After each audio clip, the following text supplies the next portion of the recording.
Well, good evening and welcome back. It's very nice to see some familiar faces from last year. We've been listening when you came in to Beethoven's String Quartet number 15 in A minor, opus 132, which Beethoven wrote in 1825, so just a couple of years before his death. And the reason why I wanted that music to be playing before my lecture is explained, I think, by this letter that Elliot wrote to his writer friend Stephen Spender in 1931. So many years really before he came to the quartets. And in the letter he wrote, "I have Beethoven's A minor quartet number 15 on the gramophone, and I find it quite inexhaustible to study. There is a sort of heavenly, or at least more than human gaiety about some of his later things, which one imagines might come to oneself as the fruit of reconciliation and relief after immense suffering. I should like to get something of that into verse before I die." Now, I think Eliot did get something of that into verse about 10 years later in his Four Quartets. They were published in 1944 as the quartets, but the collection's made up of 4 previously published poems. The first is Burnt Norton, which was published as part of Eliot's collective poems 1909 to 1935. The second, East Coker, was published in 1940. The Dry Salvages, pronunciation may sound unlikely, but Eliot tells us it should rhyme with assuages, so not salvages, but Dry Salvages, in 1941, and Little Gidding in 1942. But despite this serial publication history, they belong very much together. Now, in my blurb for tonight's lecture, I mentioned the famous difficulty of Eliot's poetry, and perhaps nowhere more so than in Four Quartets. And I wanted to begin by just thinking a bit about what we mean by difficulty in poetry. I think a lot of young people, it's nice to see some young people here this evening, would say that they find poetry much more difficult than the novel. Now, a lot of writers have written about what constitutes poetic difficulty, and I just want to read some quotations. The American writer Joyce Carol Oates sees difficulty as almost part of the definition of good poetry. And she writes, "Prose, it might be speculated, is discourse. Poetry, ellipsis," and the word is from the Greek word ellipsis, which means omission or falling short. So prose is discourse, poetry, ellipsis. Prose is spoken aloud, poetry overheard. The one is presumably articulate and social, a shared language, the voice of communication. The other is private, elusive, teasing, sly, idiosyncratic as the spider's delicate web, a kind of witchcraft. It's rather wonderful. I think whenever poets try to write about poetry, they become highly poetic. Now, of course, the Welsh poet Dylan Thomas said something very similar. "You're back with the mystery of having been moved by words. The best craftsmanship always leaves holes and gaps, so that something that is not in the poem can creep, crawl, flash, or thunder in." Now, what both these poets are pointing to about great poetry is this idea of gaps. Carol Oates calls it omissions, ellipsis. Dylan Thomas calls it gaps and holes. And this, I think, accounts for something which a poet that I find particularly difficult, Geoffrey Hill, claims is the great democratic aspect of poetry. Now, you might think that difficult poetry with its gaps and ellipses is going to be elitist. Geoffrey Hill turns this round and says, no, that's what constitutes its democracy. And what he says is, and I quote, "Difficult poetry is the most democratic because you're doing your audience the honor of supposing that they are intelligent human beings. If you write as if you had to placate them or entice their lack of interest, then I think you're making condescending assumptions about people. I mean, people are not fools. But so much of the populist poetry of today treats people as if they were fools. Another obvious difficulty with poetry is the way in which poets use words in ways that invigorate the language.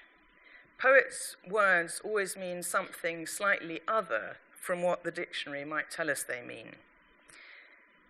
Eli Kamarov writes, "Poets are soldiers who liberate words from the steadfast possession of definition." And Mallarmé, the great French symbolist poet, said it's the job of poetry to clean up our word-clogged reality by creating silences around things. So we've got Oates' idea of ellipsis, we've got Dylan Thomas's ideas of gaps, and we've got Mallarmé's ideas about silences. Now, how does that really connect with this idea of poetry, difficult poetry, being democratic? Well, I think these gaps and silences and omissions leave a creative space for us as readers of poetry or as listeners to poetry. We're not told what to think by poems. We're given a space in which to some degree, connect our own experience with the poet's words. So if difficulty is the sine qua non of great poetry, and I think it probably is, then how do we deal with it? How do we engage with it? And in particular, how do we engage with it in Eliot's Four Quartets? Well, as the quotation from Eliot's letter to Stephen Spender that I started with at the beginning, where he's talking about Beethoven's wonderful quartet, Eliot was fascinated by the parallels between poetry and music. And of course, the title of the quartets is an explicit reference to a musical form. The Four Quartets, each is made up of 5 movements, which is also true of the Beethoven quartet that we were listening to. But music is arguably the most abstract of all art forms. And yet, we don't seem to talk as much about the difficulty of music. We don't say that a particular Mozart symphony is difficult, but we do talk a lot about the difficulty of poetry. But if music is actually more abstract than poetry, then you'd think people would talk more about the difficulty of music. And one thing that I'd like to suggest is that for a poet like Eliot, it's much better to engage with his poetry more as you might engage with music. In other words, aware of rhythm and sound, and above all, form.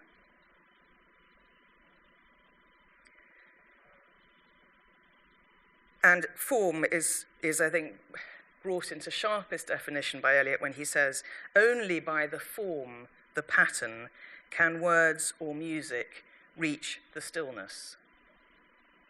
Stillness there rather like the silence of Mallarmé or the gaps or the ellipsis.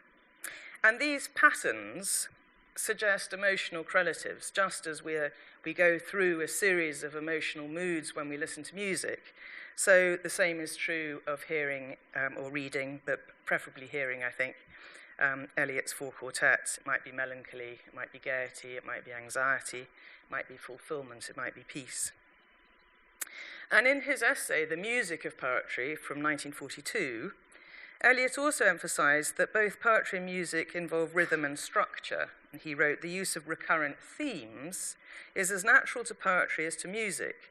There are possibilities for verse which bear some analogy to the development of a theme by different groups of instruments. There are possibilities for transitions in a poem comparable to the different movements of a quartet.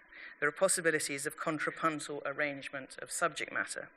And that's in his work on Poetry and Poets, page 38. So let's start with the idea of recurrent themes. Four Quartets is often described as a collection of poems that explore time, that the principal theme is the theme of time. What do we understand by time? How do we as human beings live in time, aware of a past, in anticipation of a future? And of course, poetry exists in time in the same way as music. This isn't true of the visual arts, it isn't true, it's true to some degree of film and theatre, but when we engage with a poem, we engage with it in time, and we follow a move from one moment to a later moment. And the same is true when we listen to music. It takes us through time. And the ways in which the images and the themes come and go in time is analogous to movements of departure and arrival, and I think from ideas of exile and a return home. So just as a theme in a piece of music will recur later in the piece, so a theme in a poem can return later, we have this sense of having been moved away from that theme and then we return home to it. The quartets explore, as I say, our relationship with time, but also with space and with the divine. But I don't think one needs to have any faith to be deeply moved by the quartets. And I think that first quotation from the letter to Spender highlights that, where he talks about a more than human gaiety as an option rather than as heavenly. So if we can understand what something more than human is, we don't necessarily have to understand the more mystical religious side, I think. And Eliot was a very devout Anglo-Catholic, but he was hugely well-read and very much a polymath. And so there are other religions that are blended into the Four Quartets, philosophical, poetic works from both Eastern and Western traditions. And there are allusions to, for example, the Bhagavad Gita, pre-Socratic philosophers, the Spanish mystic, St. John of the Cross, and the Christian mystic, Julian of Norwich. Poetic language doesn't tell us about certain experiences, or theories, or feelings. Poetry provides linguistic prompts which dispose the reader to experience something similar to what the poet may have experienced or imagined, along with its accompanying emotional mood. And this is where, in not being told, we're left these gaps and silences where we can create, in an engagement with the poetry, something that means something to us. Now, the way in which Eliot thought this happened was by means of what he called an objective correlative, and this is how he describes it. The only way of expressing emotion in the form of art is by finding an objective correlative. In other words, a set of objects, a situation, a chain of events, which will be the formula of that particular emotion, such that when the external facts, which must terminate in sensory experience, are given, the emotion is immediately evoked. So it acts as a kind of prompt to the reader. Now, this idea of the objective correlative bears close resemblance to the work of the French symbolists. And Eliot's greatest debt, he said, was not to an English language poet, but in fact to one of the French symbolists, Jules Laforgue. And he wrote, "Of Laforgue I can say he was the first to teach me how to speak, to teach me the poetic possibilities of my own idiom of speech." And a decade later, in 1960, he wrote, "I have written about Baudelaire, but nothing about Jules Laforgue, to whom I owe more than to any poet in any language." And I think Laforgue's use of philosophical ideas, the way he blends those into his poetry, and the certain distance, emotional distance of his poems, I think are very much present in Eliot's work. Again, he said, "The form in which I began to write in 1908 or 1909 was directly drawn from the study of Laforgue, together with the later Elizabethan drama. And I do not know anyone who started from exactly that point." Elsewhere, he said, "The kind of poetry that I needed to teach me the use of my own voice did not exist in English at all. It was only found in French." And Leonard Unger concludes, insofar as Eliot started from an exact point, it was exclusively and emphatically the poetry of Laforgue. Elsewhere, Eliot makes it very clear his debt to Baudelaire and to Dante. And I wonder whether when he says how much Laforgue mattered to him, it was because what Laforgue was doing was really completely different from anything that any English language poet was doing, or whether it's actually to do with the experience of reading poetry in a language which isn't your own native mother tongue. And again, I think this idea of exile that I want to explore as a way into Four Quartets comes into this, because we are, in a sense, exiled when we speak in a foreign language, and it's in that place of exile that we have a perspective on language that we don't have when we speak our own language. Our own language is so familiar, so much of the idiom we don't really hear anymore. Whereas if you read in a foreign language, the way the language is working is much, much more foregrounded. And I think that may have mattered more to Eliot than anything else. An over-familiarity with language leads us to speak in cliches. And of course, one of the things that poets are doing is actually to reinvigorate cliches that have become all floppy and baggy. Interestingly, when Eliot, in his poetry, because his poems are always in part about poetry and how poetry works or doesn't work, when he wants to describe linguistic failure in poetry, it's often in a language which suggests this idea of being exiled from language. So in East Coker, he says, for example, that was a way of putting it, not very satisfactory, a periphrastic study in a worn-out poetical fashion. So here is poetry talking about its own failure, periphrastic meaning unnecessarily long-winded. And again, at the end of East Coker, he writes, one has only learnt to get the better of words for the thing one no longer has to say. Here, I think you could say that the poet is expressing an exile from language, an exile from meaning, an exile from sense. Now, the first movement of the first quartet, Burnt Norton, begins by proposing various possible ideas about time, about what might have been, in a language reminiscent, really, of philosophical discussion. I think when you first read the Four Quartets, you think, well, I thought this was a poem, and this seems to me to be philosophical speculation.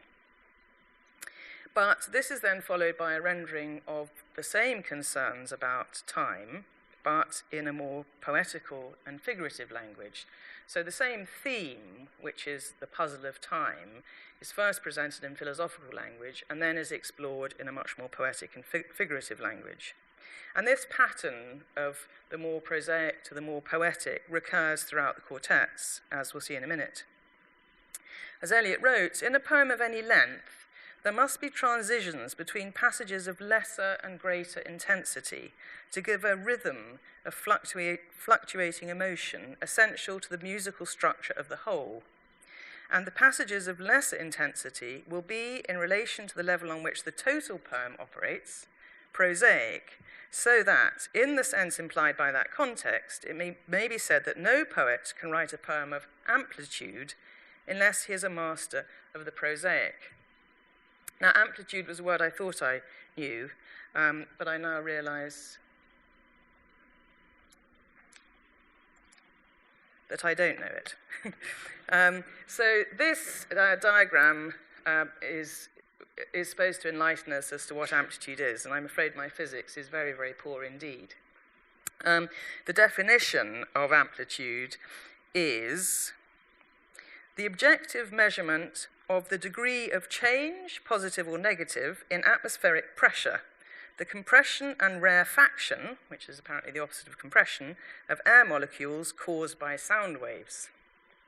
Now, I'm not going to try and describe it any further than that, but I think what Eliot is saying is that you have to have these modulations in a long poem. You can't have intensity from beginning to end. It needs to go in these sort of waves. And I think it's interesting to see this diagram, because you could almost say that everything that's above the dotted line is the poetic. So you begin with a high poetic point, then you go down to the prosaic, and then you go back up to... and so although it's a representation of something scientific, I think it maps very well onto the rhythm of Eliot's Four Quartets. So I'd also like just to think a little bit more about the idea of exile in relation to the Four Quartets. I mean, you could even talk about this, I think, in terms of departures and returns. It's a very emotive term, to be sent into exile, to be living in exile, to be an exile in your own country. And it has a long classical history, this idea of exile. It comes from the Latin exor, meaning a banished person. Seneca's Medea blames Jason not just for exiling her, but for sending her off into exile without providing a place. And she says, "You order exile, but you do not give a place for exile." And St. Augustine, whom Eliot knew very well, as he knew so much, St. Augustine wrote, "I found myself wandering far from you, with a capital Y, in a region of unlikeness. I found myself wandering far from you in a region of unlikeness," which surely describes exile. And of course, in Christian theology, exile plays a very important part. Exile from the Garden of Eden, those who are sent into exile, Jesus' chosen exile in the desert. And perhaps above all, the idea that human life is to some degree about an exile from God, and that our spiritual journey will be from exile to an ultimate homecoming. Eliot was himself, of course, an exile. He was an expat. He chose to live in exile and became a naturalized Brit. But he was born in St. Louis, Missouri. And in his memoir, his friend Robert Sencourt comments that the young Eliot, and I quote, "would often curl up in the window seat behind an enormous book, setting the drug of dreams against the pain of living." Here he is, the young Eliot. And Eliot credited his hometown with fueling his literary vision. He wrote, "It is self-evident that St. Louis affected me more deeply than any other environment has ever done. I feel that there is something in having passed one's childhood beside the big river, which is incommunicable to those people who have not. I consider myself fortunate to have been born here rather than in Boston or New York or London." And here is that river.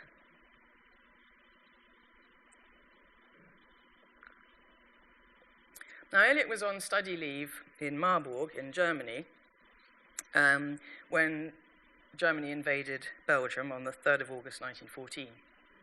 And Eliot packed his bags and headed for London. He spent a brief period at Oxford, which he disliked very much, and returned to London, where he spent the majority of his life. So, back to the poetry and back to Burnt Norton. Time to grasp the nettle. So, the title refers to a 17th century manor house near Camden, which Eliot visited in the summer of 1934. And time, the obvious central organizing subject of Four Quartets, is introduced at the outset, and the manner in which it's broached is quasi-philosophical and prosaic. Time present and time past are both perhaps present in time future, and time future contained in time past. If all time is eternally present, all time is unredeemable. Ideas are then further developed, again prosaically, in a single grammatically complete sentence. What might have been is an abstraction remaining a perpetual possibility only in a world of speculation. And then a final sentence that brings time and place into relationship. What might have been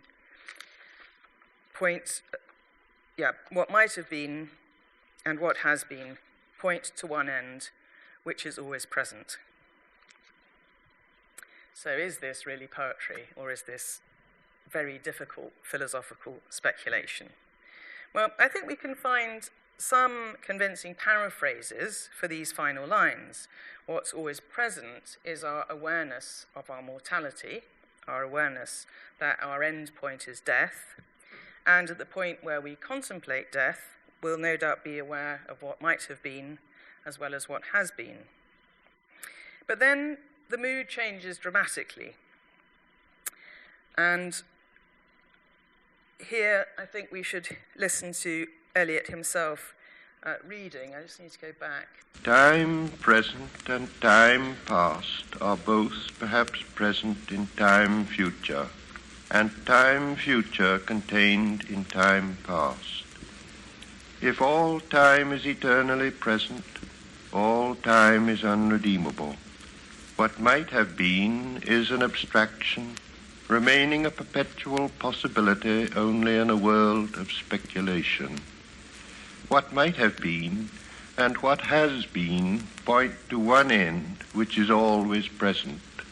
Footfalls echo in the memory, down the passage which we did not take, towards the door we never opened into the rose garden. My words echo thus in your mind. but to what purpose?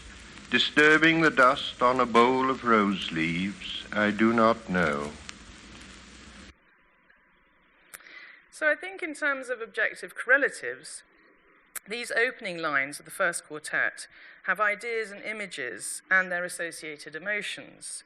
I'd suggest that thoughts of what might have been creates a mood of regret. The lack of understanding, I do not know, a sense of intellectual anguish. The memory of happiness, sense of loss and accompanying melancholy. We feel as though we, like the poet, have been exiled from the rose garden.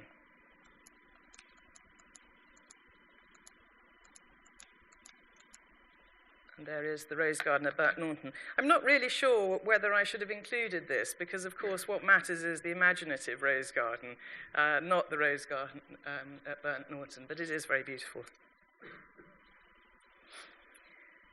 So the structure, as I say, of the four quartets means that themes recur in slightly altered forms, and these frame the first theme as first iterated. The first movement of the first quartet ends time past and time future, what might have been and what has been, point to one end, which is always present. So here we have an inversion.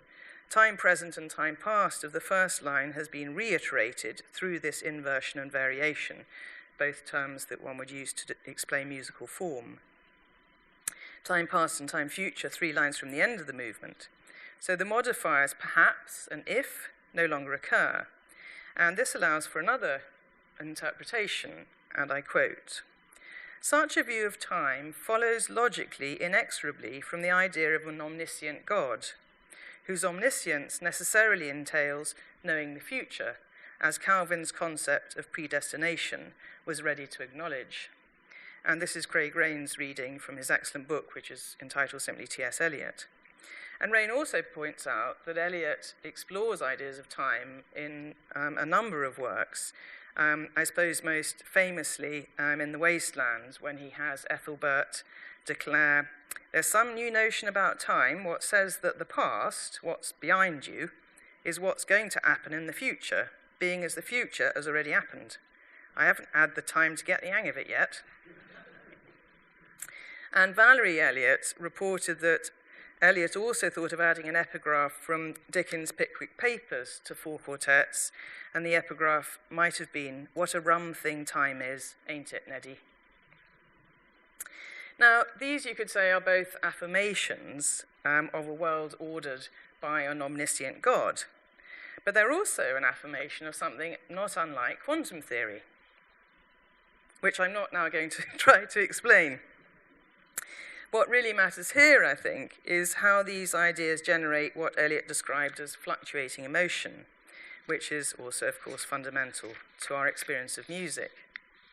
So after the opening lines, we have the footfalls echo in the memory down the passage we did not take, towards the door we never opened, into the rose garden.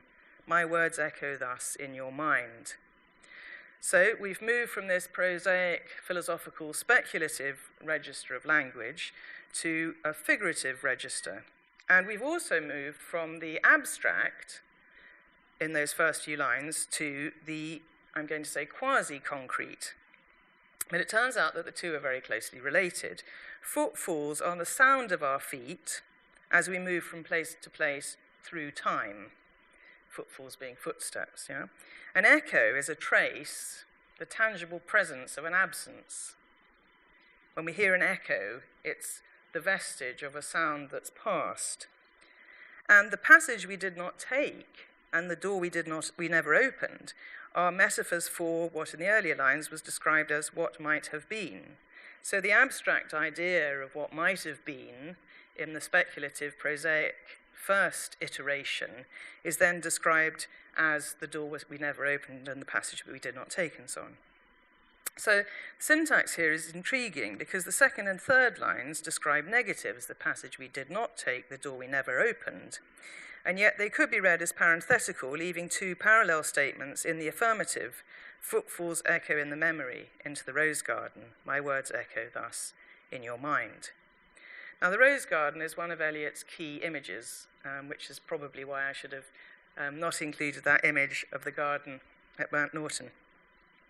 The rose garden, or roses, or petals occur numerous times in the Four Quartets, and they signify an ordered place that has existed over time. You can't create a garden. Well, actually, nowadays, I think you can create a garden overnight, but most of us think of a garden as something that has developed over the course of time.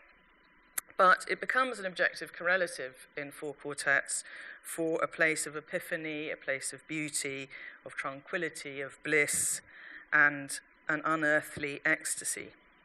I mean, again, it could be the heavenly, or it could be the more than human gaiety, depending on your faith or lack of faith.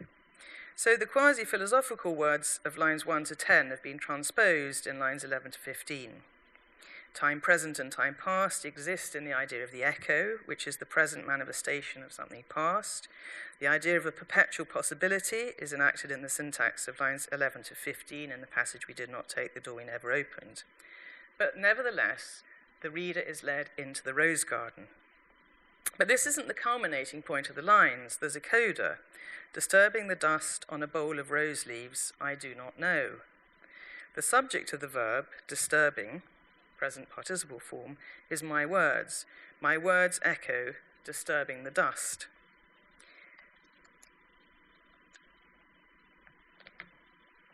How can the echo of words disturb dust? In terms of causal physical effect, it's tenuous, but no doubt not physically impossible. The section ends with the ultimate epistemological negation, I do not know. Syntactically, this can be read as the conclusion of the expression, to what purpose, I do not know, or a bowl of rose leaves, I do not know. So what do we make of these opening 18 lines? Structurally, we've identified lines 10, that's 1 to 5 and 6 to 10, as a unit which explores twice over in quasi-philosophical prosaic conversational language time, past, present and future, and non-event and event, what might have been and what has been. And then we have 11 to 15 and 16 to 18 that form two more units. 11 to 15 with the quasi-tangible footfalls, which are in such strong contrast to the abstractions of the first 10 lines. But that sense of the tangible, what we can actually touch and feel, is dispelled by their existence. The footfalls are only echoing in the memory. And the memory, of course, provides the experience in the present of experience in the past. The memory makes the past present. And an echo, as I said earlier, is also a trace. It's the tangible presence of an absence, the original sound that is no longer. The dust on a bowl of rose leaves is redolent both of time past, dust, which I'm horrified to learn from one of my children is mostly made up of dead skin, accrues over time, but also how matter breaks down. The rose leaves are presumably a pot pourri, the pourri coming from the French to rot. So they're really leaves that are dead and rotting. They're in a state of decay, as all things organic are. Both the dust and the rose leaves are also traces, vestiges. They're also, in a sense, an echo. So, in brief, we move from abstraction and speculation to a language of largely concrete nouns, footfalls, the passage, the door, the rose garden, the dust, the bowl, the rose leaves. Yet the way in which these concrete nouns work within the syntax of the poem, their existence is perhaps only a perpetual possibility because the footfalls are only an echo, and so on. Now, in the second movement of Burnt Norton, time again is a central theme, but it's more a mystical experience of time that's explored, and it's explored by means of the simile, the still point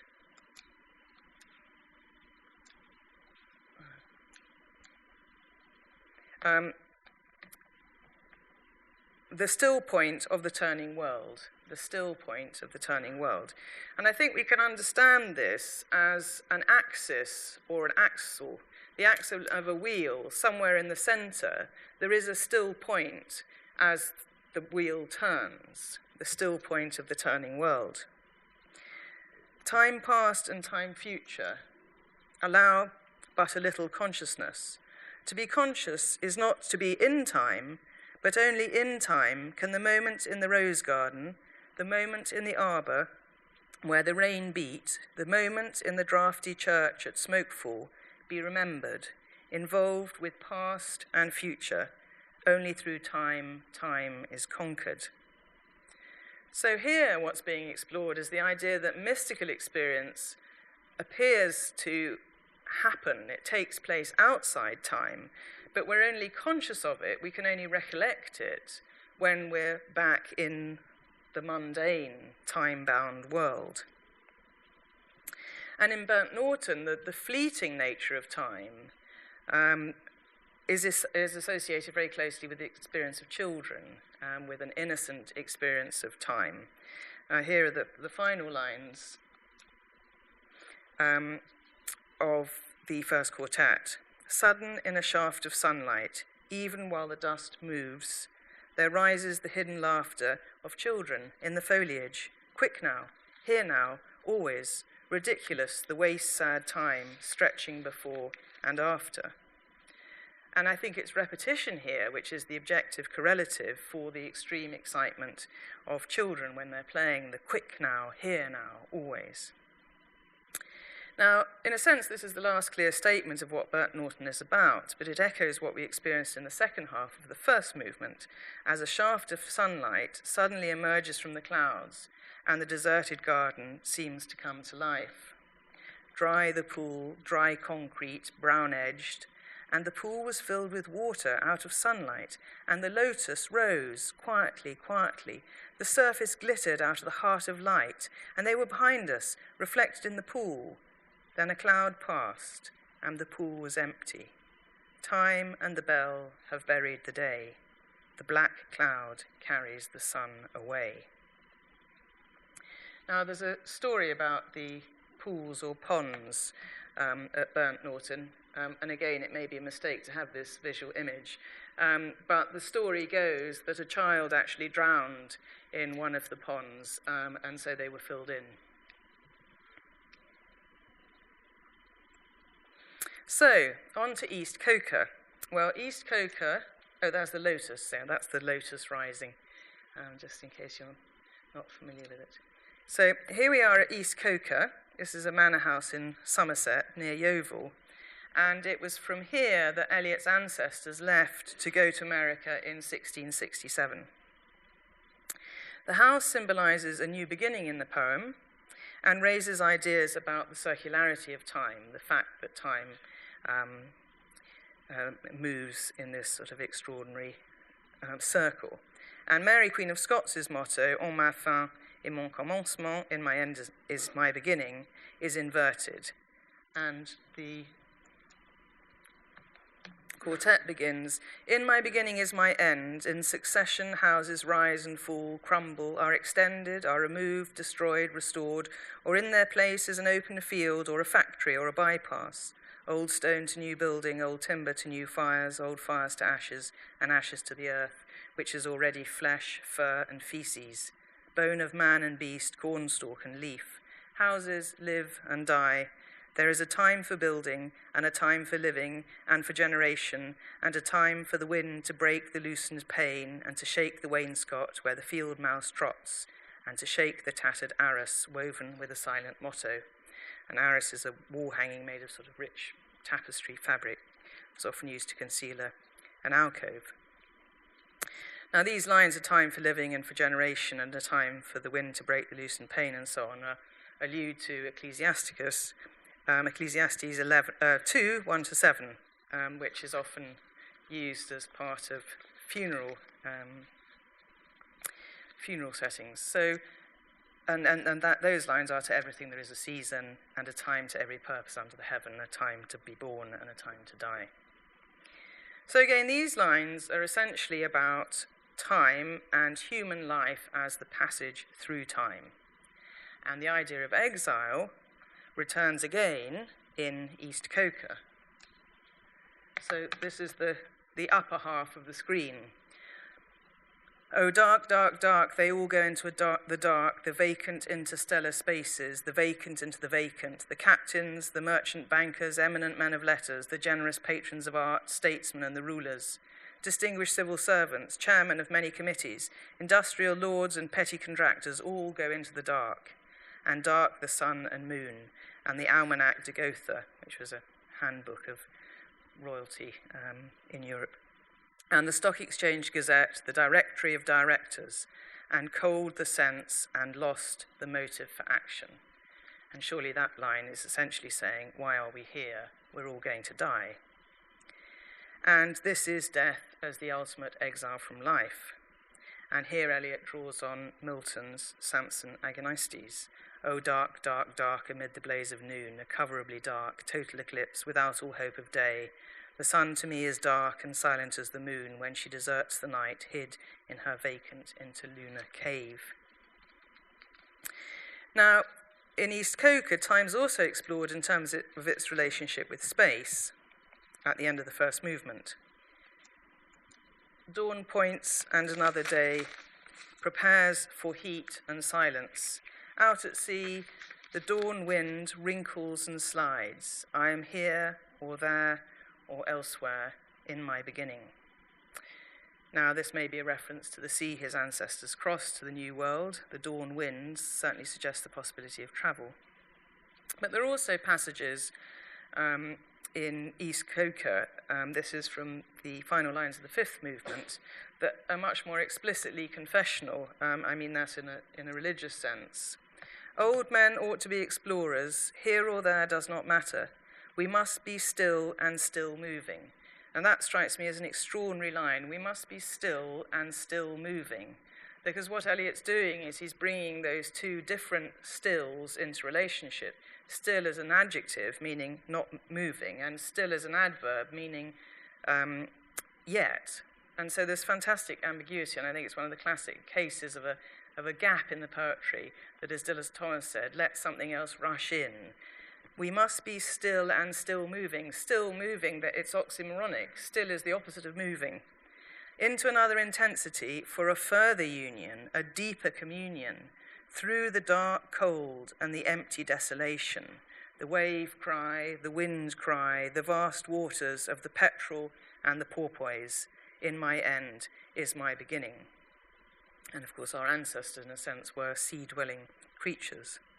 So here the suggestion seems to be that our true reality exists only in deeper communion, perhaps with God if we're believers, perhaps with ourselves if we aren't, or perhaps with the world. So we come to the Dry Salvages, the group of rocks that Eliot used to boat to as a child. And by the end of this quartet, the exploration of time is located in consideration of our futile attempts to transgress the boundaries of time, what we might call sort of false exiles, pastimes and drugs and features of the press, and always will be, some of them especially, when there is distress of nations and perplexity, whether on the shores of Asia or in the Edgware Road. Pastimes, drugs, and features of the press are presented as equally pernicious. We read sensational news stories in part as an escape from our own worries, from our own lives. And this passage picks up on a line first introduced in East Coker, the wonderful line, distracted from distraction by distraction. And here is the line in context. Neither plenitude nor vacancy, only a flicker over the strained, time-ridden faces, distracted from distraction by distraction. I'm sure that if you're going home on the Underground, you will see people distracting themselves with the metro, distracted by distraction from distraction. Filled with fancies and empty of meaning, tumid apathy with no concentration, men and bits of paper whirled by the cold wind that blows before and after time, wind in and out of unwholesome lungs, time before time and after. Now, resolution, of course, comes in the fourth quartet in Little Gidding. Little Gidding, of course, is a religious community that was, or at Little Gidding, there was a religious community that was founded in 1625 by Nicholas Ferrar with a couple of his siblings. That was in 1625, and it survived till 1657, and it was an Anglo-Catholic religious community, and they structured their days around the offices of the Book of Common Prayer. And it was a place that Eliot visited and was deeply moved by. What we call the beginning is often the end, and to make an end is to make a beginning. The end is where we start from.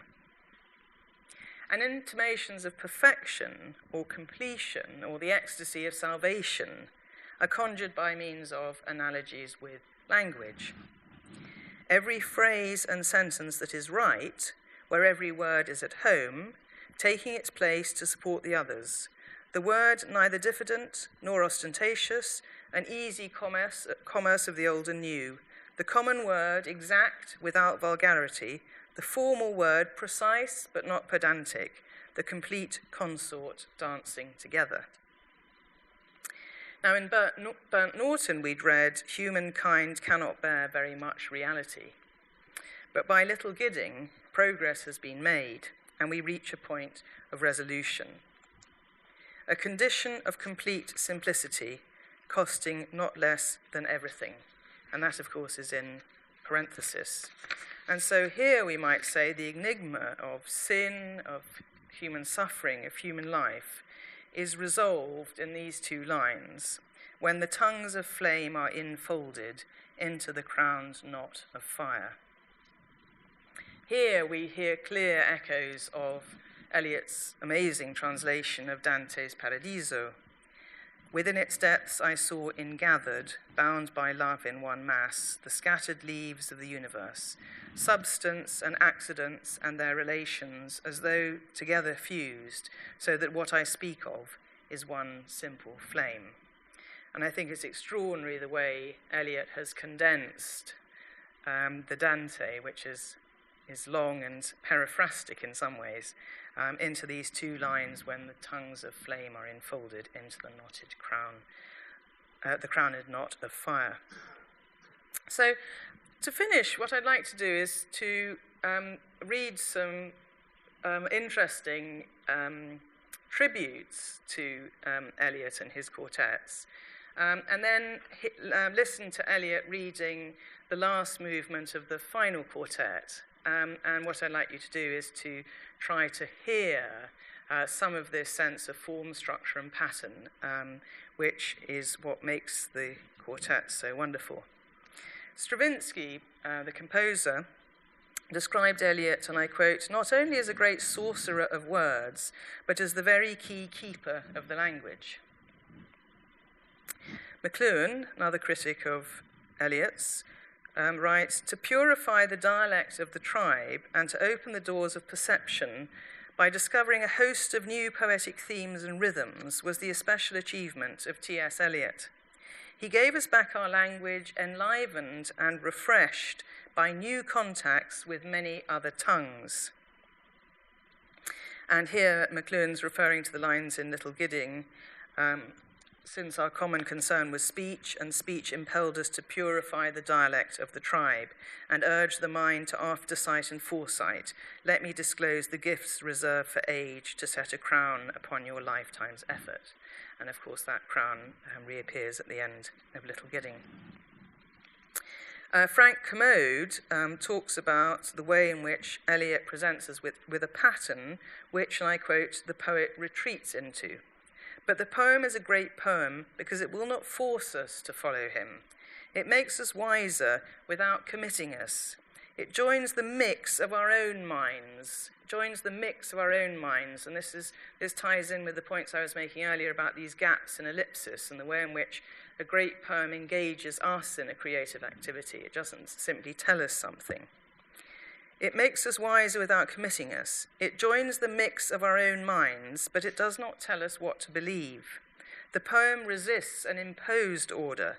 It is part of its greatness that it can do so. Rajan writes, another of Eliot's critics, the birth of meaning takes place in a manner both creative and ancient. Poetry cannot report the event. It must be the event, lived through in a form that can speak about itself while remaining wholly itself. This is a feat at least as difficult as it sounds, and if the poem succeeds in it, it is because however much it remembers previous deaths by drowning, it creates its own life against its own thrust of questioning. But I think Alvarez, in a book called The School of Done, and who calls Eliot a supreme interpreter of meditated experience, provides perhaps the most lucid analysis of Eliot's method. He says, the moments of greatest intensity have, as Eliot presents them, a certain obliqueness, an elusiveness, a controlling detachment. It's a poetry apart. He is in some ways a meditative poet, but this does not mean a poet who deals in abstractions. Well, he does to some degree. Eliot's meditations are meditations on experience, in which the abstractions belong as much as the images. They are all a part of his particular cast of mind, the meaning he gives to past experience.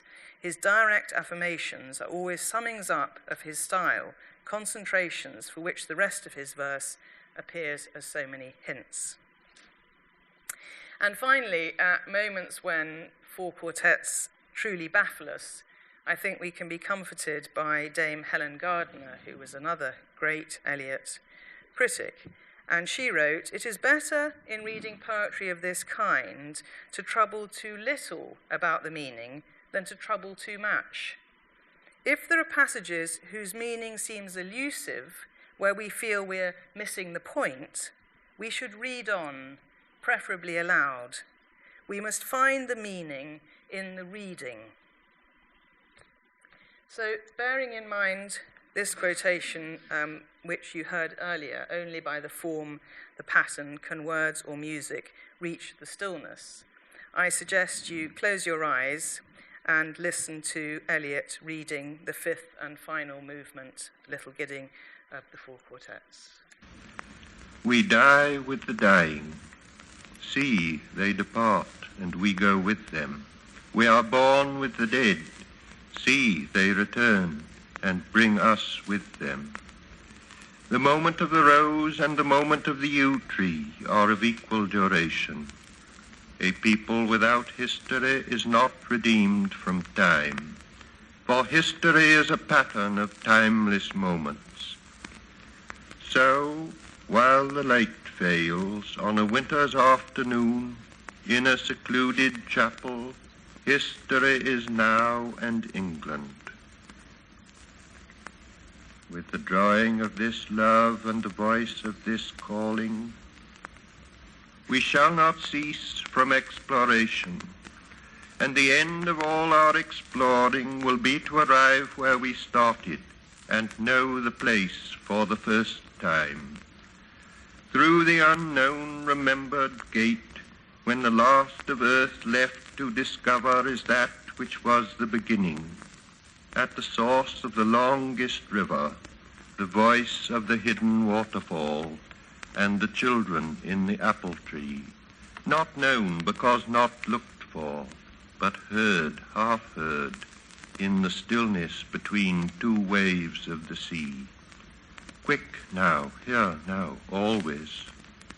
A condition of complete simplicity, costing not less than everything.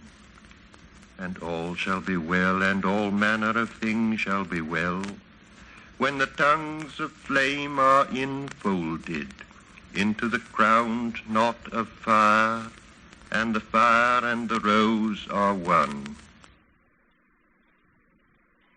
Thank you very much.